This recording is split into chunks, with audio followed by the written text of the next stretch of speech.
Rhaenyra Targaryen traverse une période difficile, et cet épisode 5, au rythme plus lent, prépare le terrain pour une énorme bataille. Tu vas m'écouter très attentivement. Tu vas l'aimer, cette histoire, c'est garanti. Bagarre, duel, torture, vengeance, géant, monstre, poursuite, évasion, grand amour, miracle.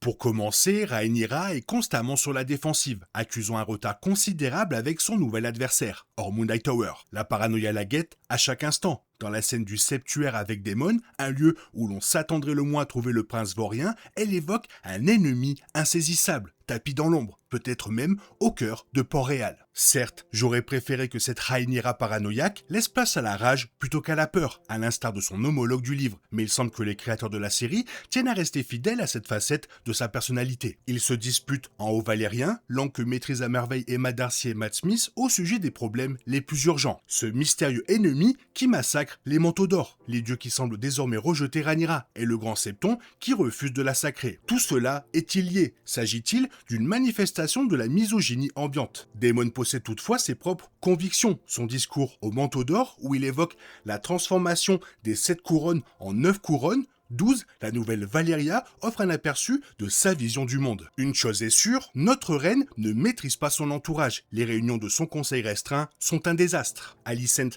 tente toujours désespérément de s'enfuir avec Elaena alors que celle-ci est enceinte. Et voilà que sa conseillère la plus proche, sa maîtresse des chuchoteurs, lui dissimule des informations cruciales. Cela dit, Alicent semble enfin retrouver sa véritable personnalité dans cet épisode. Sa deuxième scène avec Mysaria laisse entrevoir l'Alicent de la première saison. Elle parvient à manipuler Mysaria pour que cette dernière garde le secret vis-à-vis de Rhaenyra concernant la grossesse d'Elaena et leur tentative de fuite. Alicent joue sur l'affection évidente que porte Mysaria à la reine dragon, soulignant que Rhaenyra a choisi d'avoir Daemon à ses côtés. Les Targaryens se choisiront toujours entre eux. C'est un coup de maître. Otto esquisserait certainement un sourire depuis l'au-delà. Reste à savoir si cette facette du personnage perdurera, tant la série semble hésiter sur la véritable nature de Alicent d'un épisode à l'autre. Petite parenthèse, j'ai adoré le clin d'œil au lecteur de Feu et Sang, lorsque Alicent exhorte Elaena à regarder par la fenêtre plutôt que de s'aventurer dehors pour admirer la lune. Cette scène a suscité en moi un certain malaise. En parlant des Hightower, la seule scène mettant en scène Ormund et Daeron à Chutebourg compte parmi les meilleures de l'épisode. James Norton continue d'impressionner dans le rôle de Ormund, personnage froid, calculateur et rotor. Malgré un temps d'écran relativement limité, Norton parvient à nous faire comprendre exactement qui est cet homme. Benjamin Evan Wadsworth livre une interprétation tout en retenue de Daeron, nous montrant un adolescent doux qui marche sur des œufs face à une figure paternelle abusive. Ces tentatives désespérées pour apaiser Ormund résonneront profondément chez quiconque a déjà subi ce type de maltraitance. Dans l'ensemble, leur dynamique est aussi fascinante qu'elle est empreinte de manipulation et de toxicité. Cet épisode prouve indubitablement que ce n'est pas Aemon ni Vhagar que Rhaenyra doit redouter, mais bien Ormund qui constitue son obstacle le plus redoutable. En relatant l'histoire de Merya Martell et sa résistance face à Aegon le Conquérant, il illustre parfaitement l'idée que la ruse et l'intelligence sont plus précieuses à la guerre que l'épée. On le constate lorsque son équipe à Port-Réal élimine un par un les membres des Manteaux d'Or fidèles à Rhaenyra. Il avait même anticipé la capture de l'homme que Daemon et Luthor finiraient par torturer. Il a donc veillé à ce que cet individu porte sur lui la pièce d'or à l'effigie de Daeron. Certes, c'est un travail tout en subtilité, mais la scène finale, montrant les précieux manteaux d'or de Daemon, leur corps sans vie disposés autour d'une table à la manière de la scène, constitue le bouquet final. Un message, un festin pour les traîtres, inscrit avec leur sang et la cerise sur le gâteau. Il est intéressant de noter que la façon dont Daemon découvre les corps de Luthor et des manteaux d'or rappelle ses déambulations dans les couloirs maudits de Harrenhal, épée et torche à la main, interpellant quiconque pourrait l'entendre. La situation incite à se demander s'il ne s'agit pas d'un rêve, une trouvaille habile de la part de l'équipe créative. Cela dit, à ce stade de la série, il serait insensé de recourir à une fausse piste d'une telle ampleur. Il sera intéressant de voir comment Daemon ripostera face à Ormund dans l'épisode 6, après un tel coup dur. Ailleurs, Criston Cole, en véritable nihiliste, mène ses soldats vers leur perte. Son armée et celle des seigneurs du Conflant rivalisent d'ingéniosité pour se devancer mutuellement et entraver la progression adverse vers Chutebourg. Destruction des ponts sur les cours d'eau, usage de choses-trappes, c'est un plaisir de voir de véritables guerriers recourir à de telles tactiques pour prendre le dessus sur l'ennemi. Une grande partie de cet épisode est consacrée au personnage de Criston, ce qui n'est pas de bon augure pour la suite. Et Frankel y est remarquable, on perçoit à quel point Criston est las de la vie et aspire à se libérer de sa servitude. Pour lui, il a toujours été dans une mission suicide, et ce, dès la première saison, lorsqu'il a tenté de mettre fin à ses jours. Entre le poids écrasant de la culpabilité d'avoir rompu ses vœux de la garde royale, cette spirale de violence incontrôlée et cette volonté de faire taire ses émotions, on pourrait dire que la série, pour Criston, n'a été qu'une lente marche vers la mort. Mais Cole reste déterminé à marquer les esprits. Il ne laissera personne le rabaisser maintenant. Il pense qu'il est le plus grand guerrier du royaume et qu'il mourra comme tel, lucide, inflexible, glorieux au combat, non plus à leur service, mais au sien. Il pense même qu'il y aura des chansons et que la reine Alicent elle-même les entendra. Étrangement, cette manifestation d'arrogance le rend plus attachant plutôt que l'inverse. Après avoir passé toute la saison précédente à se morfondre, il devient, par comparaison, un personnage fascinant.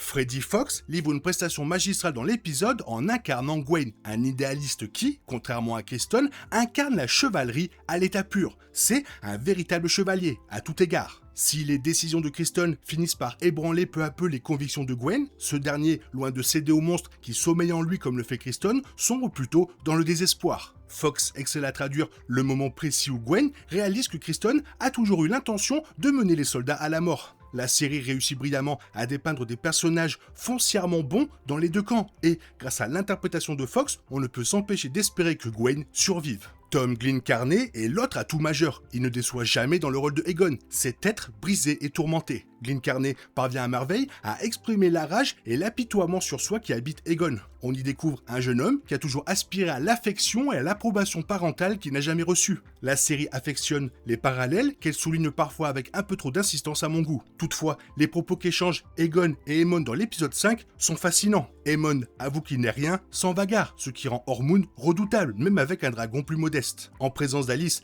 il redevient un enfant effrayé. Le complexe de Oedipe frappe encore, affirmant qu'il admirait Aegon. A l'inverse, Aegon incarne le feu et la fureur, soutenant que Aemon était l'enfant chéri alors que lui-même partait perdant. La façon brutale dont Larys remet Aegon à sa place est tout à fait jouissive. Larys ne mâche pas ses mots. Après avoir entendu Aegon se plaindre pendant plusieurs épisodes, on comprend d'autant mieux l'agacement de Larys. Cette confrontation provoque un déclic chez Aegon. Il passe à l'action et finit par faire passer sa survie avant son désir de vengeance envers Aemon. Vous pouvez m'appeler votre grâce. Quelle réplique magistrale après avoir tué Janos. C'est tout simplement excellent. Ah, et grosse surprise, Aegon et Larys retrouvent Tyrion Lannister. Il a donc survécu à la bataille du Gosier. Bien que cet épisode ne manque pas d'atouts, d'étranges choix de montage l'empêchent de donner sa pleine mesure. L'ensemble manque de cohérence et donne une impression de hachure. On ne retrouve pas la fluidité des transitions entre les scènes qui caractérisaient les premières saisons de Game of Thrones. On a plutôt l'impression d'une succession de scènes fortes issues de séries différentes, mises bout à bout. La sortie brutale d'une scène pour être propulsée dans une autre, totalement différente, crée une rupture désagréable. Le rythme en pâtit quelque peu. La série semble désemparée lorsqu'elle ne met pas en scène une grande bataille, ce qui est regrettable car certaines des meilleures séquences de la franchise reposent sur des intrigues politiques et des trahisons. Si la série n'atteint pas tout à fait le niveau de Game of Thrones à cet égard, on en perçoit toutefois les échos, notamment dans les scènes impliquant Ormond ou dans le troisième épisode largement centré sur Rhaenyra. Ce sont véritablement les prestations des acteurs et la mise en place des pièces sur l'échiquier en vue de la prochaine grande bataille qui porte cet épisode 5. Il prépare le terrain pour la suite. Pour quiconque a lu Feu et Sang, il est évident qu'il reste encore beaucoup d'histoires à raconter avant que la fumée du feu du dragon ne se dissipe. La triste réalité de l'éloignement entre Rhaenyra et Joffrey est qu'elle a pleinement conscience du prix qu'elle a à payer et continuera de payer pour son trône. Bien que Port-Réal soit actuellement sous son contrôle, la reine sent que la situation est loin d'être bonne. Au bout du compte, Rhaenyra sait que le risque de perdre Joffrey est douloureusement élevé. Nous avons déjà assisté à la transformation d'une reine en reine folle dans Game of Thrones, et il semble que Rhaenyra elle-même soit consciente de vaciller dangereusement. Une nouvelle perte lui serait fatale. Son seul espoir de garder la raison est donc d'ériger une barrière entre elle et Joffrey. Il convient également de noter que Rhaenyra est devenue quelque peu superstitieuse. Daemon lui reproche de voir des présages là où il n'y en a pas, mais elle continue néanmoins à en chercher. Rhaenyra est parfaitement consciente que Joffrey est le dernier fils illégitime qu'elle a eu avec le défunt Sir Harwin IV. Ses enfants illégitimes ont souffert des circonstances de leur naissance, et Rhaenyra en est peut-être venue à craindre que la mort de Jacaerys et de Lucerys ne soit le prix à payer pour ce péché majeur. Peut-être les dieux ne permettront-ils pas à un bâtard de siéger sur le trône de fer. Quoi qu'il en soit, Rhaenyra soupçonne au moins que le destin de Joffrey ne sera pas heureux. Rhaenyra et Daemon ne sont pas les seuls à vivre des bouleversements. Tout au long de cet épisode, Alicent tente désespérément de se libérer, elle et sa fille Elaena. L'épisode précédent a révélé que la jeune reine est enceinte. Comme Elaena refuse d'interrompre sa grossesse, Alicent doit les faire sortir toutes les deux du donjon rouge. Naturellement, les choses ne se passent pas tout à fait comme prévu. Alors que le plan initial de Alicent échoue, elle et Elaena découvrent une surprise inattendue dans leur chambre. Un passage secret menant apparemment hors du donjon rouge, situé juste à côté du lit. Sans trop réfléchir, elles s'engagent dans le passage, referment la porte derrière elles et avancent vers ce qu'elles espèrent être leur liberté. Malheureusement, la chance ne leur sourit pas. Alicent découvre que le chemin est bloqué au moment même où Elaena laisse tomber leur unique source de lumière. Alicent et Elaena se retrouvent ainsi piégées dans l'obscurité du passage. Elles ont refermé l'ouverture secrète située dans la chambre et il semble impossible de la rouvrir depuis l'intérieur du tunnel. Au matin, les serviteurs pourraient conclure que les deux reines ont réussi à s'enfuir, sans savoir qu'elles sont en réalité coincées dans les murs. Rien de tout cela ne figure dans Feu et Sang, nous ne pouvons donc que spéculer sur la tournure que prendront les événements. Voici une référence très pointue à laquelle même les plus grands lecteurs des livres ne s'attendaient probablement pas. Si les téléspectateurs occasionnels peuvent penser que l'œuvre originale de George W. Martin se limite à la danse des dragons, la réalité est que ses écrits couvrent des siècles d'histoire de Westeros. Cela inclut l'invasion initiale du continent par les Targaryens, menée par Aegon le Conquérant et ses deux sœurs épouses, Visenya et Rhaenys. Bien que certains puissent juger cette série d'événements quelque peu fastidieuse à adapter, l'anecdote la plus intéressante concerne le royaume le plus au sud. Contrairement au reste des 7 couronnes, Dorne a résisté avec ténacité aux Targaryens et n'a jamais fini sous la domination des seigneurs dragons, comme le détaille de manière fascinante l'ouvrage Feu et Sang. House of the Dragon vient de révéler la raison principale de cette résistance. Voici Merya Martell, surnommé le crapaud jaune de Dorne. Il est révélateur que Ormund lui-même met de côté sa misogynie virulente face à celle qu'il décrit comme la seule femme jamais dotée d'un véritable esprit militaire, pour trouver un terrain d'entente avec la personne qui, en dehors de lui, voue la haine la plus tenace aux Targaryens dans l'univers de la saga. Bien qu'âgée, aveugle, laide et d'une corpulence imposante, Merya a accompli ce que aucun autre dirigeant n'avait jamais réussi, envoyer Aegon et ses sœurs se faire voir, tout en survivant pour raconter l'histoire. Elle et son peuple ont repoussé toutes les tentatives d'invasion. Ormund détaille longuement la première d'entre elles à Daeron, citant cet exemple pour montrer comment un esprit rusé peut résister aux bêtes les plus sauvages. Si cette anecdote constitue une leçon d'histoire idéale pour deux personnages s'apprêtant à affronter les Targaryens eux-mêmes, pourrions-nous voir Merya en chair et en os à l'avenir. Aucune adaptation de l'histoire de Aegon le Conquérant ne serait complète sans au moins un chapitre consacré à la femme qui a fait obstacle à sa domination totale. Merya Martell, princesse de Dorne, se distingue dans les chroniques comme l'une des rares femmes au sein d'une classe dirigeante dominée par des hommes riches et puissants. Rien que pour cela, son histoire mérite d'être racontée. La réputation qu'elle s'est forgée dans les livres d'histoire, grâce à ses actes, rend cette idée incontournable. Après avoir tenu tête à Rhaenys, la sœur d'Aegon, Merya a lancé une campagne de guérilla avec ses partisans, multipliant les embuscades contre les armées de Aegon, empoisonnant les puits et assassinant les seigneurs rivaux fidèles aux Targaryens. Après sa mort, son successeur a fini par contraindre Aegon à accepter un traité de paix. Toutefois, ces tactiques furent par la suite jugées déshonorantes par le reste de Westeros, ce qui fait écho à la question posée par Daeron, est-elle une héroïne ou une antagoniste? Si le projet sur la conquête d'Aegon voit finalement le jour et que Merya Martell y apparaît, souvenez-vous où vous avez entendu son nom pour la première fois.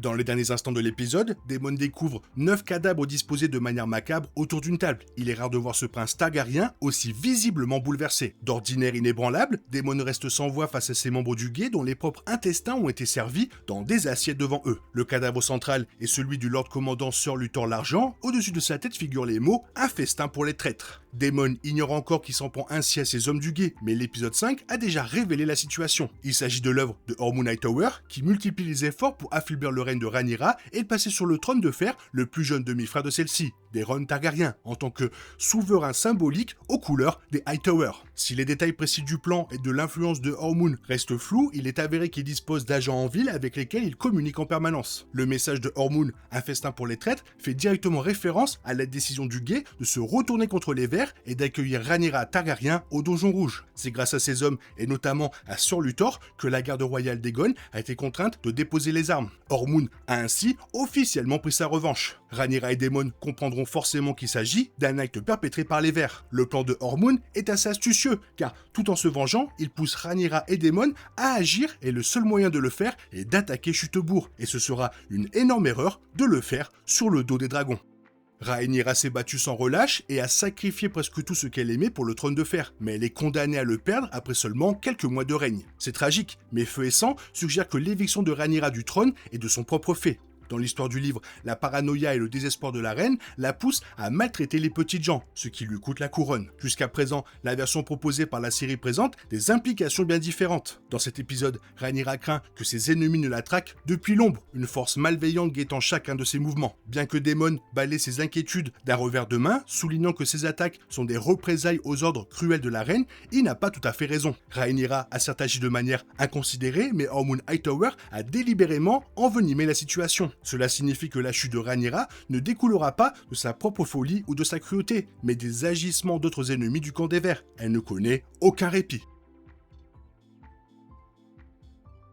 Il ne reste plus que 3 épisodes dans la saison 3, et cet épisode semble préparer activement le terrain pour la suite des événements. Rhaenyra est à bout de nerfs, sa soif de vengeance éclipse tout le reste. Elle refuse de voir son 3e fils et héritier Joffrey, et pour autant qu'elle le sache, le peuple se retourne contre ses manteaux d'or. Bien que sa propre cruauté ne soit pas l'unique cause de cette situation, contrairement à ce qui est décrit dans Feu et Sang, il est peu probable qu'elle réagisse bien à l'avenir. Rhaenyra risque fort de conforter l'image négative que Ormond s'emploie à bâtir à son sujet. Dans Feu et Sang, Elaena est censée être déjà morte au moment où Sir Luthor l'Argent trouve la fin. Le fait qu'elle se retrouve désormais enfermée entre 2 murs aux côtés de sa mère ne laisse guère présager un destin différent pour elle. Certes, mourir de faim aux côtés de Alicent serait peut-être trop tragique, même pour la franchise Game of Thrones.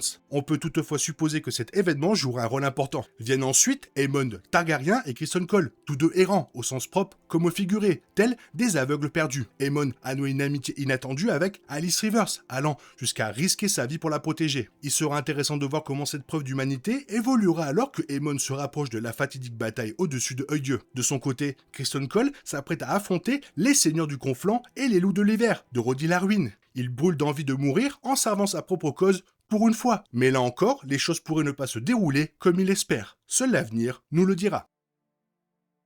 Un épisode plus lent, avec beaucoup de mise en place, mais qui reste très copieux, surtout dans les assiettes du festin, en espérant que les 3 derniers épisodes soient à la hauteur. Toi, qu'est-ce que tu as pensé de l'épisode? N'hésite pas à me le faire savoir dans la zone commentaire. Et sinon, comme d'habitude, bisous bisous, bye bye.